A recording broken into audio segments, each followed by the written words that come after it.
Yeah. Yay. So it'll Hello. take a minute. It'll take a minute for Substack to catch up, but we'll get there. Let me bring up the chat. By the way, everybody loved the couch outfit that I posted of Erica Kirk, her couch suit. Oh yeah. That was something. And so I posted it, and that immediately got a lot of it. That got a lot of attention. That got a lot of attention. Okay, here we go. So we have the live up, and we already have 9 people too. Yay! Okay, cool. All right, so closets. We're going to talk about closet behavior today, and code switching and so forth. So the introductory to this is that there are behaviors that we as people in the queer spectrum go through when before the egg cracks. When you're a trans person, the egg cracking is realizing that you're trans, versus someone who's gay or bi or pan or whatever, and that's just the realization that you're gay.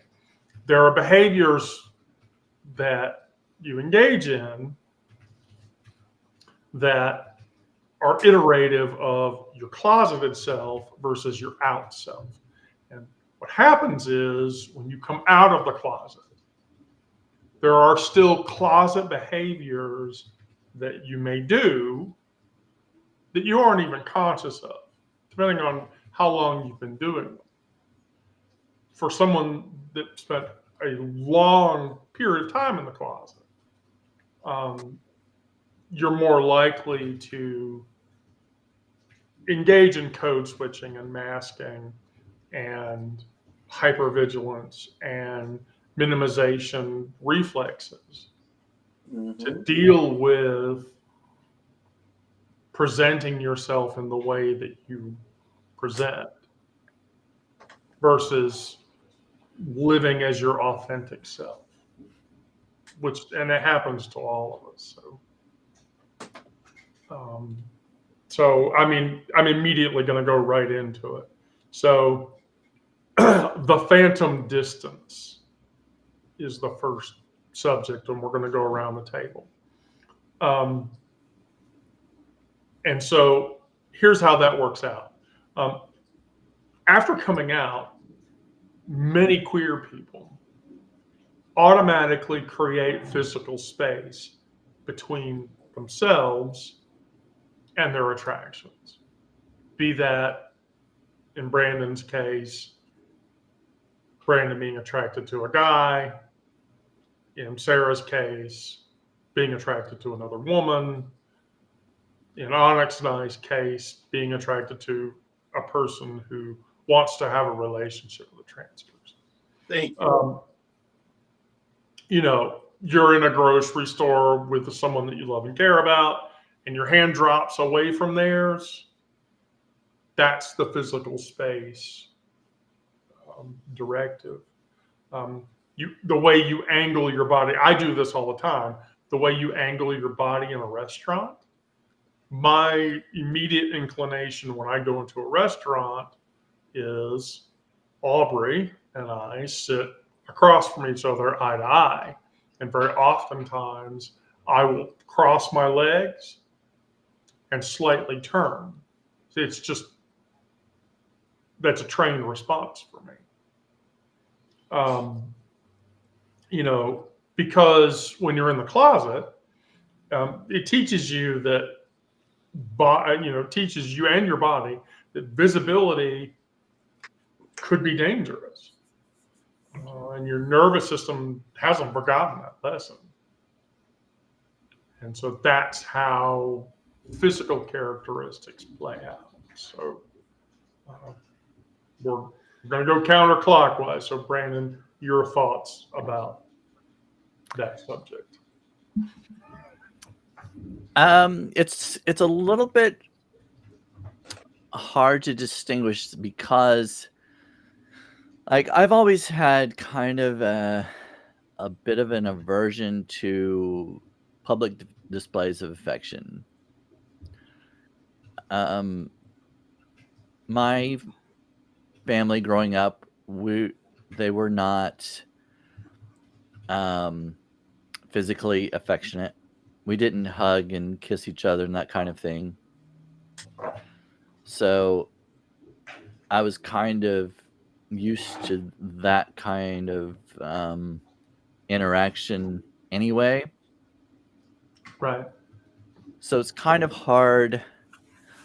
I don't know. I mean, it didn't really change much for me when I came out because I was already kind of averse to those kind of displays of affection. But there have been times where, like, if I'm at a gym or somewhere where there's a guy, I try not to get too close to him or not to have lingering looks or that kind of thing. I don't want him to see me checking him out, that kind of thing. I guess that would kind of fall into that category, right? But yeah, depending on, like, when I was with my boyfriend and we were going through Walmart one time and he held my hand and I was a little bit, I was surprised he did it at first because he was not out. But we were in a place where it wasn't either of our hometowns, not where we grew up, and I didn't know anybody around there, so I wasn't as conscientious of that, but I still felt a little bit odd because it's the first time I had shown any kind of public display of affection with another guy. So I don't know. It was a little jarring at first, but I'm glad that he did it, and it showed me that he wasn't ashamed, to show that he was with me, that kind of thing. But yeah, I feel like it was kind of a bigger deal for him than it was for me. But yeah, it's kind of hard growing up the way I did. That kind of behavior didn't really change much because of the lack of physical affection I had growing up.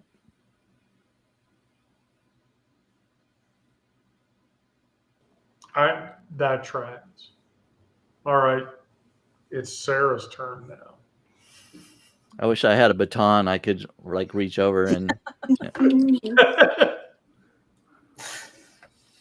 I don't know. Well, here's the thing, Sarah. Your perspective is important in this case because you've newly come out. Mm-hmm. So, the likelihood of those behaviors becomes, in certain cases, more likely than the rest of us that have been out of the egg for a period of time. But I mean, the question remains. I mean, do you see things that you do that are a physical representation of, yeah. I can tell you the first time that I noticed that my voice was changing around certain people. Okay. I don't think I had come out to Joe yet, but we were struggling. And I noticed my voice go up, like it softened but got quieter, and it drove me crazy when I noticed it. Like it made me angry. And at this point, I kind of just try to minimize any shifts in it overall, because I don't know, just doing that really kind of set me off, realizing that I was doing it.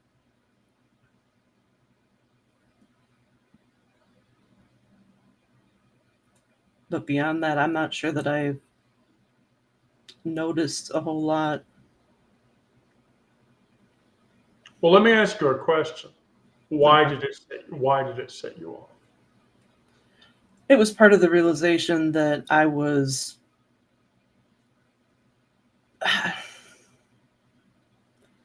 giving him all the space, but not allowing myself to take up any. Just doing so much for him and not expecting any kind of reciprocation in return. Like, just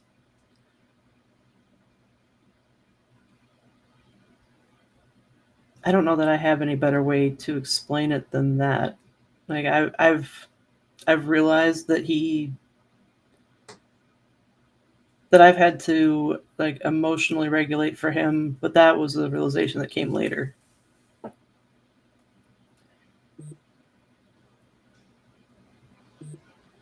Onyx?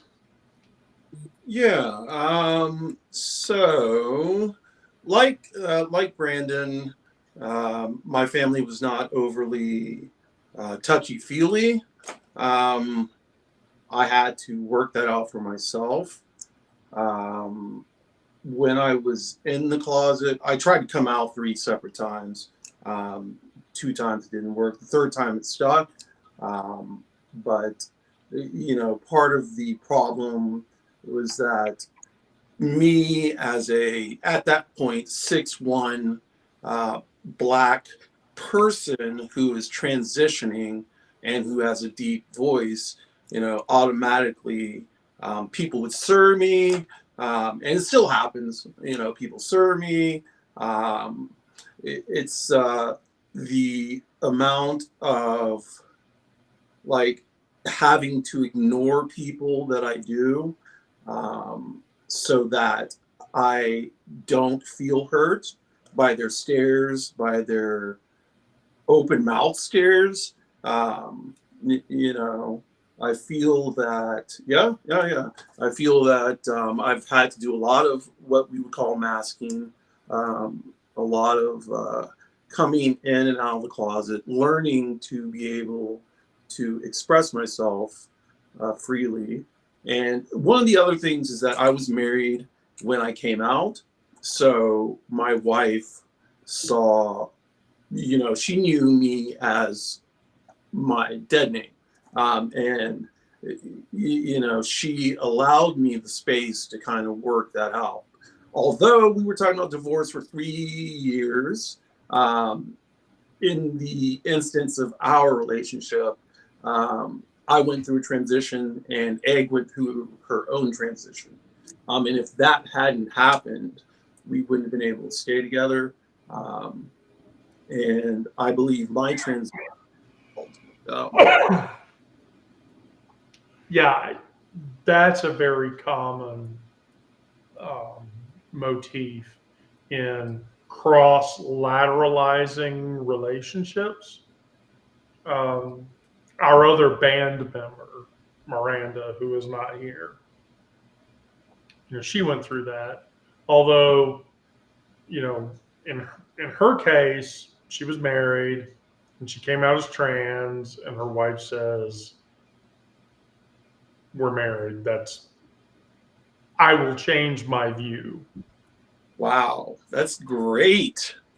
I will change my view to accommodate this change. But in another case, I have a very dear friend, Robin, who Robin came out as trans, and then her spouse, who was a person named Knox, a month after Robin came out as a trans woman, Knox came out as a trans guy in an Nice. attempt, in an attempt to, because they wanted to stay together.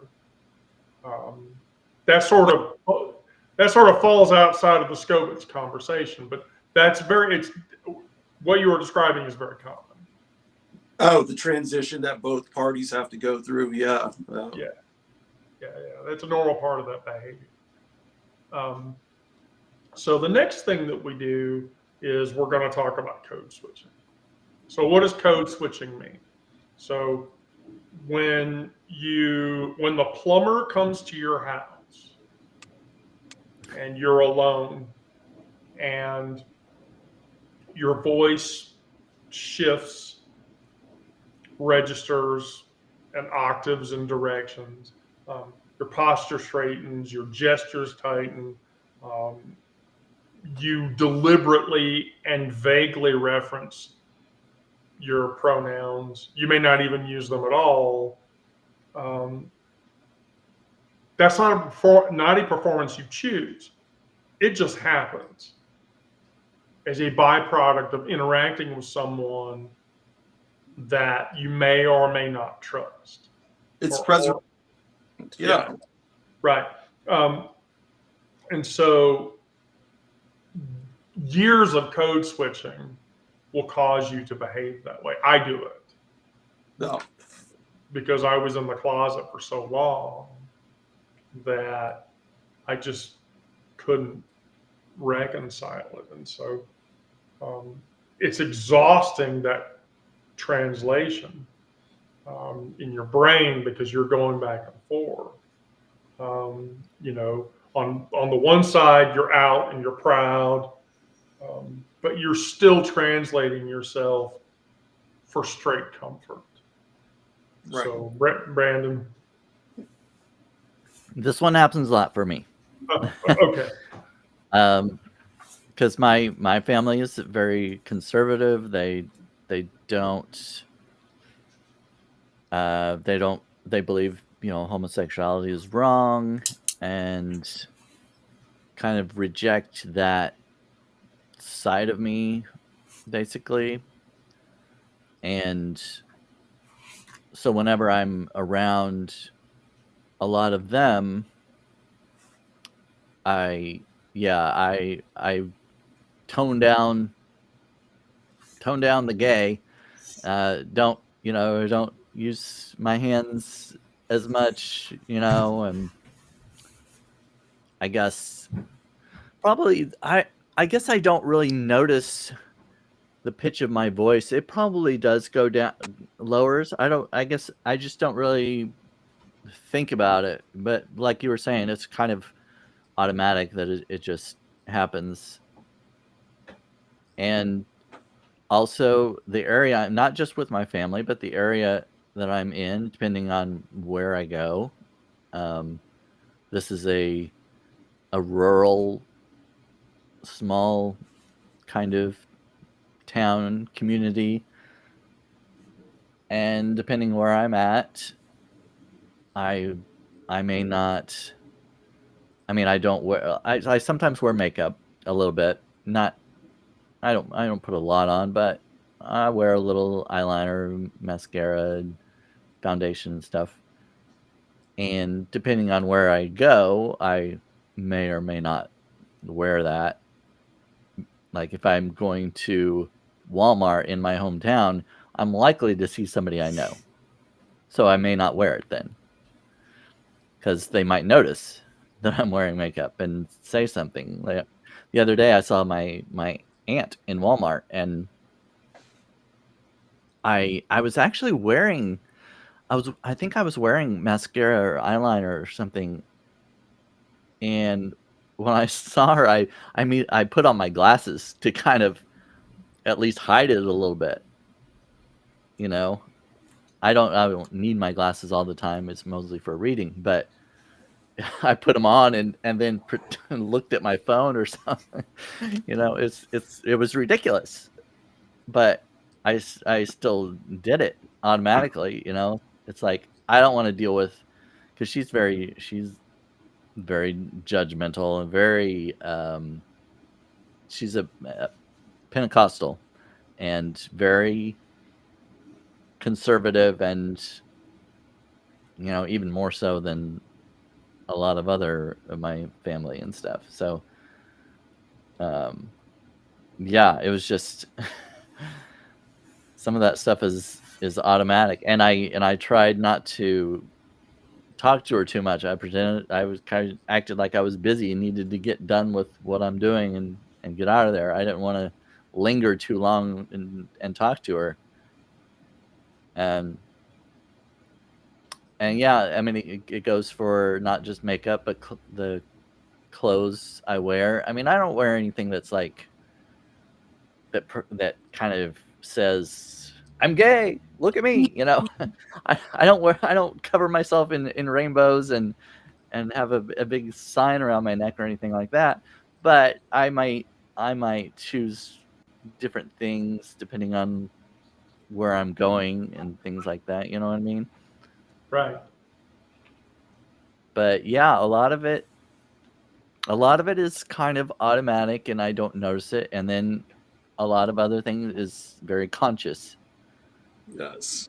Yes. Sarah? And yeah. Oh, here. You get my baton.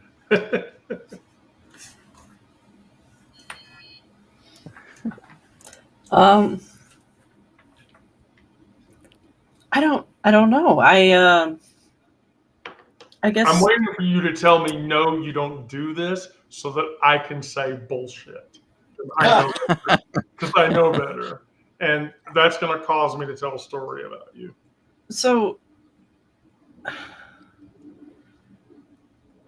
I want to say that like the biggest difference in my approach is the fact that the only thing that I consciously can think of that was a threat to me accepting myself was my father.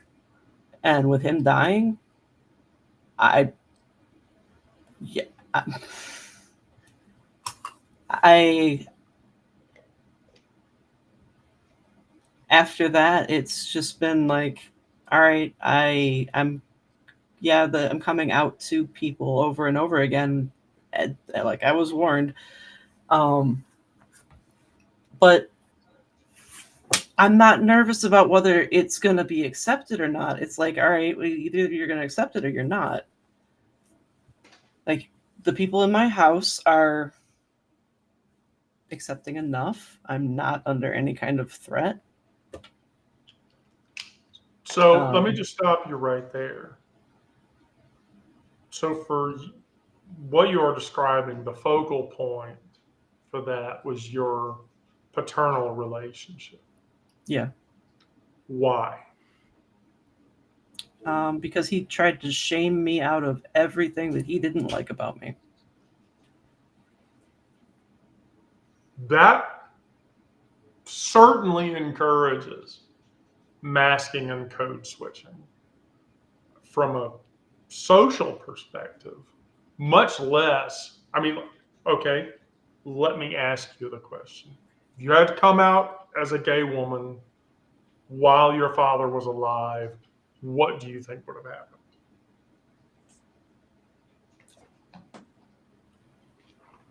Considering all the slurs that he called me when I was a teenager, it probably wouldn't have been good. Right. So did you find yourself masking and code switching for behaviors, even socially, around this person? Oh, yeah. I knew that I was behaving as a completely different person at home than I was socially back in middle school. Right. But that was like, it was like how I behaved with my friends, whether it be the type of terminology I used or the way that I behaved. It was more in terms of like I was using language that my parents would not have approved of. So that's when I first noticed that kind of thing. Right. Do you ever? I'm curious if you like ever encounter anyone that reminds you of your dad, or like within your family, if there's like an uncle or grandparent or anybody that's like that you might revert to those behaviors because that person reminds you of your dad or anything. So I know that's an excellent question. my dad didn't have any siblings. I came out to his cousin because she's like an aunt to me. She's like the closest thing to an aunt I have on that side. And she was 100% accepting. I knew she would be, though, because her nephew was gay. And so it seemed like a safe place to start with the family. Right. But on my mom's side, I know that like her siblings would not be at all accepting. And honestly, if I ever see them again, I'm probably just going to lean into it real hard to piss them off so they'll never contact me again. All right. Onyx? Yeah, masking. Masking. What's the other part? Code switching. Yeah. All that's something that I do a lot. In terms of my family, they have not seen the real me. Like they've seen me, but I so heavily mask because I cannot be myself around them. The way I talk, the way I cuss, because I cuss a lot. My dad's a reverend. The rest of my family is very religious. No cussing, no just like lewd behavior. So all the stuff that I'm used to doing, around them I can't do, around my family I can't do. So there's a lot of code switching there. When I'm talking to my dad, my voice gets deeper. One thing I've noticed is that my dad has never called me by my legal first name until his 80th birthday, which was in September. So that's been 12, 13, 14 years now that he has never said my legal name. So, in terms of code switching in front of the family, yeah, they kind of made me do it. I don't know if I don't know if it's right to say they made me do it. But I don't feel like I would have been accepted if I had shown them who I really was. Now, when I came out, it was even worse. Them being so religious, it's always, what is it? Hate the sin, love the sinner. I think you brought that up. Yeah, that's their whole stance on me coming out. When I'm out in public, though, I'm always wearing a dress for the most part. So when I come across a certain group of people, will determine how I act. Around a bunch of Black people, my voice will lower. I'll talk with some more slang. Around a bunch of like white girls, my voice gets a little bit higher, more lilty. Guys, it's just like a lower voice. So yeah, a lot of code switching, a lot of intersectionality in my life, because Egg is white. And so we've had to navigate those barriers for 20 years now. So we both know a little bit about having to kind of code switch. Yeah. That's excellent because that leads right into the next topic of the narrative, and it's hypervigilance, but I rather humorously call that Jason Bourneism. And the reason I call it Jason Bourneism is this. So in the Bourne film, Matt Damon looks at Franca's character or whatever, and he says, I don't know why I can tell you, but we're sitting in this diner, and I know where the quickest exit is. Yes. I know where all the doors are. I can look at the girl behind the counter, and I can tell you that she, you know, walks around in heels for 9 hours a day, doesn't give a shit. And the cook behind the counter, I can tell you that he knows how to handle himself, and he's probably not a guy I want to pick a fight with. No. And so hypervigilance is that mentality. It's the scanning mentality. As a trans woman, when I go into a public space, I look for the exit. Always. Where's the fastest exit? Always. I plan out if I have to leave what's going to become a tense situation. Where's the quickest way to get out of the situation? I immediately codify everybody in my head that's in that public space. Wow. So that person's probably progressive. That person's probably, my gaydar goes off on that person. My gaydar says that person's okay. And so that codification, it's all threat assessment. And being 5 years as a trans woman, I still do it. Aubrey and I go to a very inclusive Italian restaurant for dinner, and I'll do it in there. No. And sort of jokingly, but seriously, if I see a very clearly queer-coded couple or person walk in, I'll look at Aubrey and go, team member, and she'll look at me. Yeah, definitely. But doesn't it put at ease though? You know, once you see a queer couple, you're like, yeah. This. Yeah.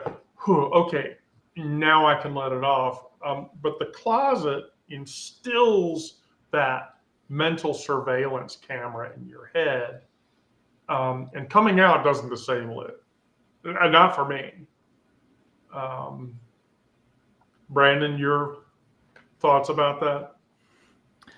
Yeah, I mean, studying psychology, I'm kind of a people watcher. I kind of like to kind of analyze different people anyway, but I do like going into a place like certain public places, bars, things like that. Yeah, I definitely quickly scan everybody in there, and you have to, I mean, I know it's, there's the old saying, those who assume make an ass out of you and me, but sometimes you kind of have to assume things. You kind of have to, you might have to judge people by their looks, by their how they kind of carry themselves or act. That's just kind of a protection. You may be wrong. There are times that I've been wrong about somebody just because of a snap judgment by the way they kind of act or whatever, or appear, the way they dress or whatever. But Right. it's better to err on the side of caution. When I go into a place and see someone who I might label as a country hick or something like that, I probably would avoid them. I'd stay on the other side of the room and try to mingle with other people. So yeah, it's kind of like kind of the same thing as you were talking about, just assessing the vibe of the room and individuals, and yeah, making some assumptions basically, just in case. Just in cases. Sarah, I don't think maybe you've experienced this yet, but what do you think about it? Or do you think you would do it? I mean, I've experienced in some aspect. I would say that, like, assessing any situation that I walk into has kind of led me into becoming kind of gender fluid. And I can tell you that the first time I noticed that was when I tried to fly with my sister to Florida. Like, we never made it into the air because there was a snowstorm, but because she was in such a fragile state and we were in some place with so many people, and while I might not have felt threatened, she felt like she was under threat. So I kind of just took the lead on the entire outing. We'll just call it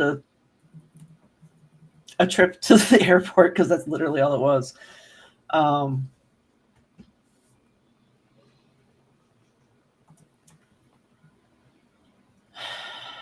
But what do you mean by, like, what do I think about it? Like, I mean, you understand why those of us that do it, why we do it. yeah. And if you were put into that situation, if you were triggered in such a way, the question would then be, would you find yourself doing it? And I think the answer to that question is yes. Probably. I mean, in some ways, deciding who I can safely come out to. That's going to be a level of threat assessment. Like, I was in a situation today where I was talking to one of my coworkers about the fact that I was getting divorced, and I had to make a split-second decision as to whether I was going to have that conversation, which I didn't. Well, that's a choice you make, Right. based on an opinion of the situation. Onyx? Yeah, the one thing I think of is that every time I go to a restaurant, the first thing I do is look for the exits. The second thing I do is when we sit down, I take the seat closest to the windows or the back walls or something like that, so I can see what's going on in front of me. I feel like in this day and age with so much transphobia, you just can't be too careful. So yeah, I'm always pretty hyper vigilant. Now there comes a point where in the beginning of getting to a new establishment, I'm hyper vigilant, but then Egg takes over and she's scanning everything. And I kind of let my eyes wander and I let my mind wander and I try and get it away from this hypervigilant mode, this fight or flight mode that often comes up. I want to clear that, and Egg allows me to do that. She takes over, so I've got a little backup plan. So the next 2 points in the narrative are related to each other. And Brandon, I think you're going to love to talk about this, but this is something I have a huge fucking problem with. So I'm going to vulnerabilize myself by saying this. So there's a trust concept called validation rejection syndrome. And coupled with straight people trust issues. And so when somebody compliments on your queerness or your transness, how you look, how you're dressed, oftentimes as a closeted person, you would deflect or you would minimize, or you would just flat out tell the person, I'm not gay and I'm not queer. I don't know why you would think that. But they think it anyway. But after you come out, you minimize or you deflect or you shy away. This happened to me yesterday. I was on the train and I was wearing a green, sleeveless top, and my tattoo was showing. And on a train full of people, this woman who was like in her 60s or whatever said, "Ma'am, I want to tell you, I really love your tattoo." And my knee jerk reaction was to say that it's not necessary to tell me that, or reject that validation. Mhm. And it's out of fear of straight, because the first thought through my head, okay, this woman is in her 60s, her sister sitting next to her, she's very clearly straight. I don't know that I can trust that validation. Right. And so, there's a performative nature about that, but accepting positive recognition of my identity, it feels dangerous, because then when I understood that she probably meant what she said, I literally was looking around the train, who's going to say something Right. when I validate that, and that scares me. Um, you know, um, you know, praise for my transness or my queerness lands like criticism, because my defense mechanisms can't distinguish between visibility and vulnerability. And vulnerability in the wrong situation can become detrimental. Yes. Yes. Brandon? Before I came out, my best friend at the time, I mean, she knew I was gay, but I had not told her that I was. She could tell. I mean, she knew, and she was trying to get me to tell her. She was like, she's like, I know there's something. Yeah. I know there's something you want to talk about, or that's bothering you, or whatever. I don't remember how she put it, but and I I didn't want to tell her, but and she was like, I can help you, and I was like, I don't think you can. and but I eventually did come out to her, and of course she already knew, which helped, because that made it a lot easier. Another person, I was visiting a relative of mine in another state, and I don't see her very often, but went to visit, and we were talking. I don't remember what the subject was. We were talking about what the conversation was about. I think she might have mentioned. No, I don't know. I can't remember. But she said, "Are you gay?" And it just came kind of out of the blue, and she knew I was. She was fine with it. She was like, she could. She knew, but I wasn't out or anything. And I was like, I was kind of like a deer in the headlights. I was like, I can't believe she just asked me that, just point blank asked me, you know. And my immediate answer was, uh, I'm I told her I was bi-curious, because I thought maybe that's not quite as bad as being gay, It's like, maybe I can just make it like I can admit to a little bit. Obviously, she knows something, but I don't have to completely admit that I'm gay. I could just, I'm not sure I trust her all the way to say, yeah, I'm gay. But I thought, bi-curious doesn't sound so bad. So, and she had a cousin on the other side of her family that was gay, and they got along very well. And she lived in Seattle, and of course, very progressive city, liberal, and So yeah, it was it was really kind of funny. I think she's actually the first person that I admitted that to, and the only reason I did was because she just point blank asked me, and I'm kind of glad she did. It was kind of a step, a small step at least, to kind of break that barrier a little bit, admitting at least partly that I was gay in a way.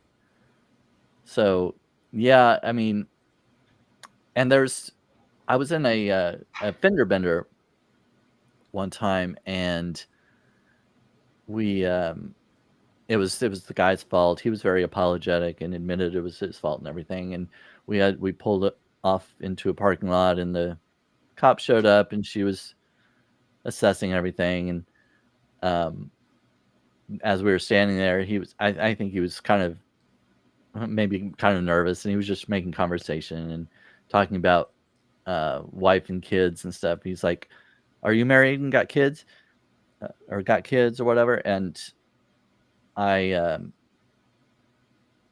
I immediately said, I just said no, and later I thought, I could have said, "Oh no, I'm gay. Actually, I don't have a wife. I'm gay or whatever." But I didn't go that far. I didn't want to give him that much information. It's like, because I did kind of feel like, oh, I don't know if I can completely trust that he'll be okay with that. Risk You assessment. know? Yeah, right. That's kind of going back to what you were saying just a minute ago. And it's like, I don't know this guy. He seems like a nice guy. He took responsibility for this accident or whatever. And I don't know if it really went through my mind at the time, but later I thought, well, what if I would have said that I was gay, and he was very much against that and decided to retract his story and say, no, it wasn't my fault. He was, whatever. But yeah, it was kind of a risk assessment. And he was in the military. That was another thing. I'm like, Mhm. we were in a rural area, military, manly guy, just, it was just a split decision in my head. It's like, nope, we're not going there with him. Yeah. No, definitely. Sarah?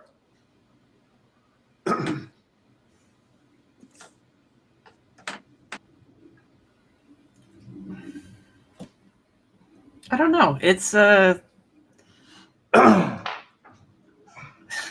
I keep thinking about how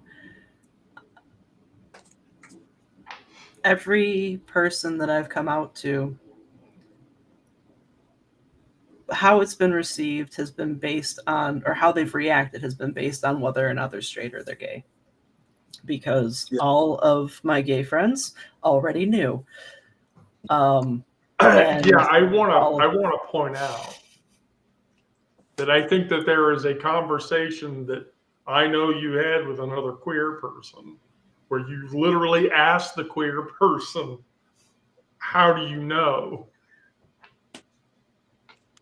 Are you talking about my work bestie? No, I'm talking about me. Oh. I was gonna say, because my work bestie told me, well, first off, it's your gay ass sandals.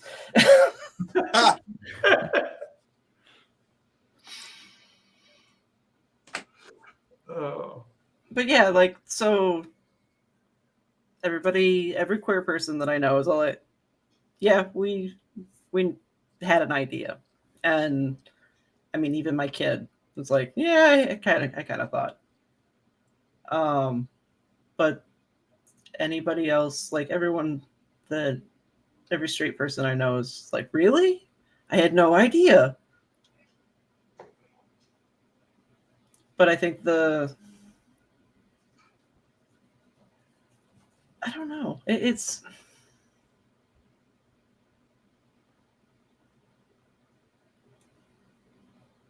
I don't know if it's how I feel about the reaction of like, yeah, we knew.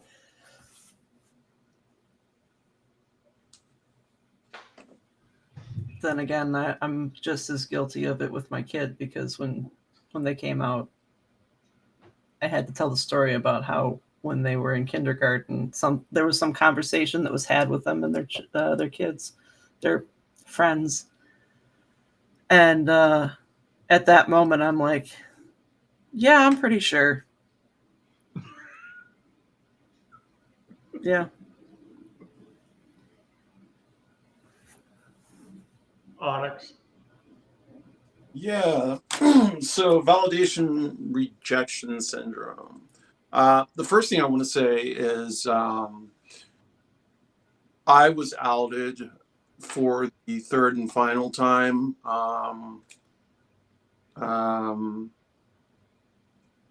in family therapy in rehab. The family therapist just came up and said to me and Egg, let's talk about you being trans. And, you know, Egg's mouth hit the ground. My mouth hit the ground. So that's kind of how like it all congealed and my egg finally broke for good.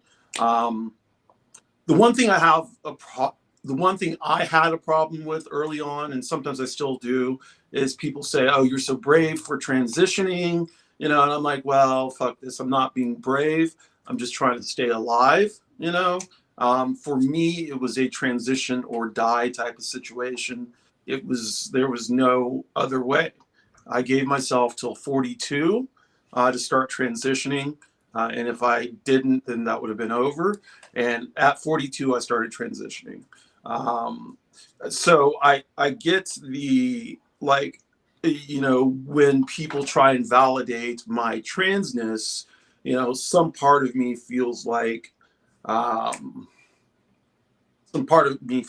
they're doing it just to be kind, and not really doing it out of honesty. Like, you know, when they say, you know, you look really great, that dress looks really good on you. You know, I don't know how to take it. I don't know if they're being honest or if, you know, they're just saying that just to say it because they see this guy, you know. And there are two ways to react. Either you react with disgust or you come at it from a much more kind position. So yeah, that's my story, and I'm sticking to it. So, as we're approaching the end of the hour, um, there's ways to cope with these situations. So, feel free to stop me and comment as I say this. But, you know, with the physical space limitation issue, I tell people, touch practice. Encourage your partner to touch you Right. in public.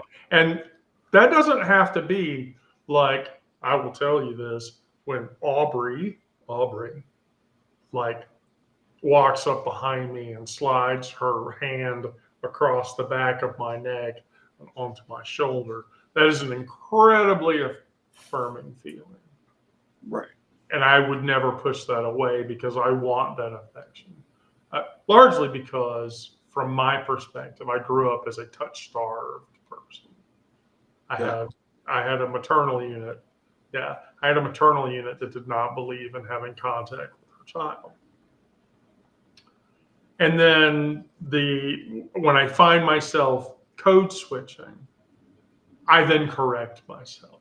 If I think I'm going to code switch, I make a habit to say to somebody. I did it at work yesterday. I was talking to somebody, and they said, you know, oh, do you know about this person they're going to interview for the security role? Oh, yes. That's my spousal person. And she and I are very tight. And I remember that, I told her about it, and then she said to me, "Well, Wendy, thank you. I think you're an amazing woman." That was a self admission against my own feelings. Grounding techniques, that's the thing that stops you from threat. Right. Threat detection, just ground. I mean, I walk into a space and you name 5 things that you can see, 4 things you can touch, 3 Yep. things you can hear. Yeah. And that pulls you out of that threat hunting, threat analysis role. And when you catch yourself minimizing, deliberately amplify instead. Someone asks about your weekend, don't say, "Oh, I hung out with friends." Don't say that. I went on a date with my partner, my life partner, and it was an amazing experience. Yeah, like I wouldn't ask if I really didn't want to know. I'm not going to just bullshit you, you know? I want to know. No. Right. And then the authenticity calibration. Give yourself permission to exist. Right. Where you live. If you want to be aggressively visible or respectably palatable without judgment, you should give yourself permission to do that. There's no crime in you feeling that way or portraying that way or expressing that way. And there's no queer. So, No. Some days you do it, some days you don't. But neither is more authentic. The goal is choice. You're Right. not performing for people. The goal is the choice that you make to be yourself in whatever capacity. And then the last thing that I want to iterate, and I didn't really go into this, is the body keeps score. There's a book out there called The Body Remembers, because it does. Every abuse, every mental abuse, every physical abuse, every whatever kind of abuse or negative situation, the body remembers. And so you need to heal from that as much as your body does, just as much as your brain does. And so somatics are how you do that. Progressive muscle relaxation, tensing and releasing, lay down, tense your toes, tense your hands, and then go up your body to, but those are all things that are designed to help you deal with coming out and not behaving in a way that you did before you came. So, Brandon, final thoughts?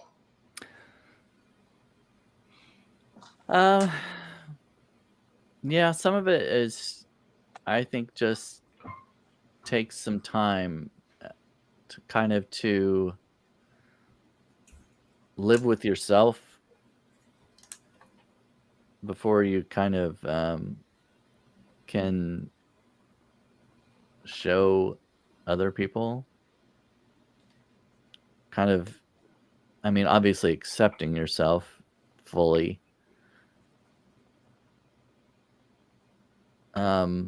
I think kind of some of it's kind of fake it till you make it. There we go.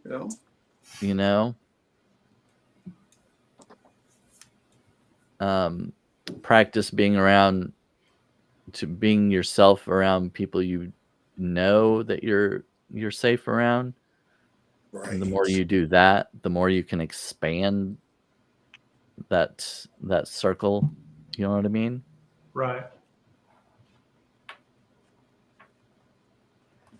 Sarah?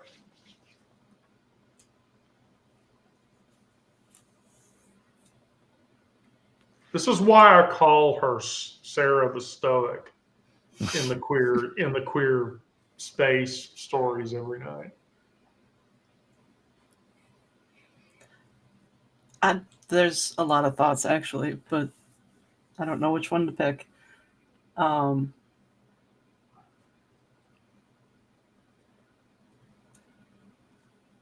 I am gonna go check out that book. I can tell you that. I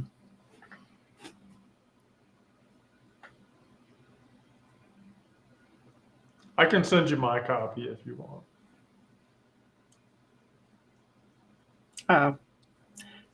Me and Kate like to go to the bookstore, so it'll give us an excuse. Should never be an excuse to go to the bookstore. Right. Never. Onyx? Code switching. I think to a certain extent, everybody does this. That's one thing I was thinking earlier, and I forgot to mention. But yeah, I think everybody does in different situations, whether they're in the queer community or not. Right, right. Code switching is a protective behavior. It is, and I think, like Brandon said, is once you start accepting yourself, and then accepting yourself within the parameters of your friend group, and then that expands to being more comfortable out in public, you know, so that by the time you've been out for a while, you feel more comfortable. You don't have necessarily the same fight or flight that you had in the beginning. That doesn't mean to say it's gone away, you know, because it just depends on the place you're in. You know, I could be in bumfuck Georgia, and you know, I would not feel safe. You know, it just depends on where you are, on how you code switch, how you feel about people validating your identity or your beliefs. Yeah.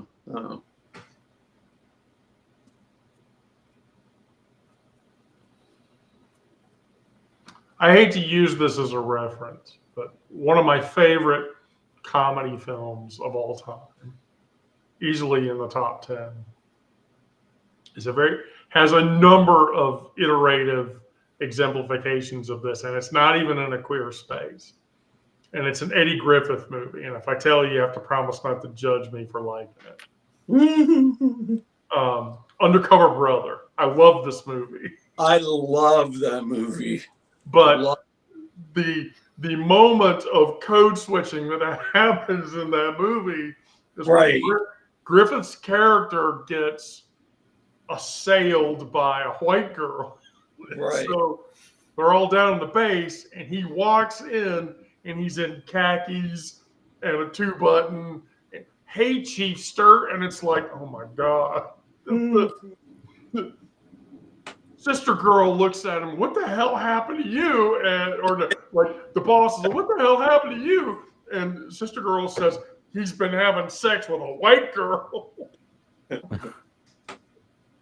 But that, like the instance of that film, that's like classic code switching. It is 100%, yeah. And so, you know, I hate to use that movie as an examination of a social construct, but I mean it's the very same thing. There's actually a couple of what it was made as. So yeah. Yeah, there's a couple of gay and queer films that do it. You almost see it in the Bros movie. I love that movie too. That's the movie that tries to convince you that Abraham Lincoln was bi. Oh yes. Bros and Bottoms are my two. Those are my two favorites. Oh my god! When Bottoms was on Amazon, I watched it every fucking day, sometimes twice a day. I love that movie. Love. Yeah, whether you're gay, straight, queer, whatever, watching Bros and watching Bottoms, those are two movies that even straight people should watch. which is funny.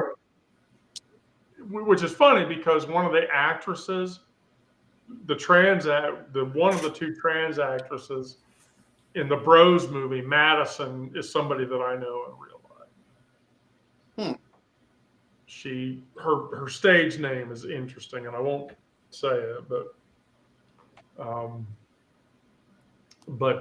yeah. So yeah, that's all I had for the day. Who's going to do it next? Well, Miranda promises to appear on Monday, so I'm going to put it on Miranda to. That's what I was going to say. Well, I guess it's on her then. Miranda's going to get it from the topic.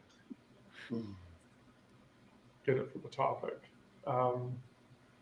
I guess to the chat in the final 3 minutes. Does anybody have any questions? Please feel free to ask. God, I can't even see the chat. I'm peeking down. You had one job to do. Well, if I have any other windows up, my connection goes to shit. So. Oh. Semantics. I got the cheapest Xfinity that there is. The problem is you have Xfinity. Oh yeah, I'll get one. It's the only one I could get for $15 a month. Oh, that's a good price. I actually worked for Xfinity. Yeah, I lasted 6 months. Ouch. My friend Samantha, I believe, works for Xfinity. She's been there a long time.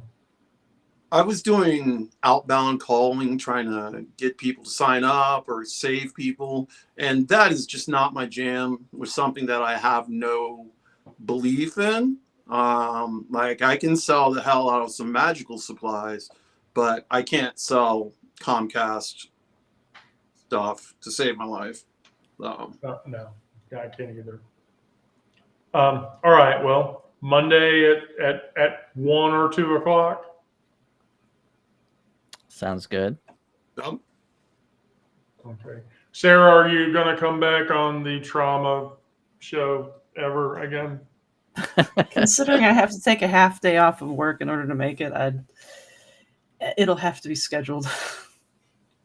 Well, I know for a fact that you'll be here physically on the 15th of December, and that's a Monday, which means, yes, that's a Monday, which means that one. I can shove you in a room and you can I can shove you in the pussy room. There we go. You know, where the pussy lives. He lives all over the place.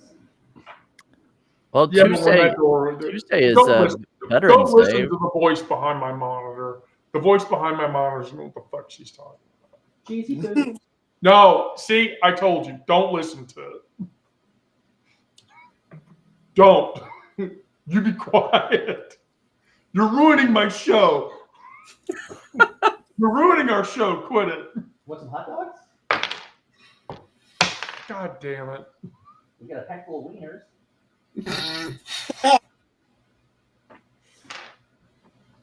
You got buns?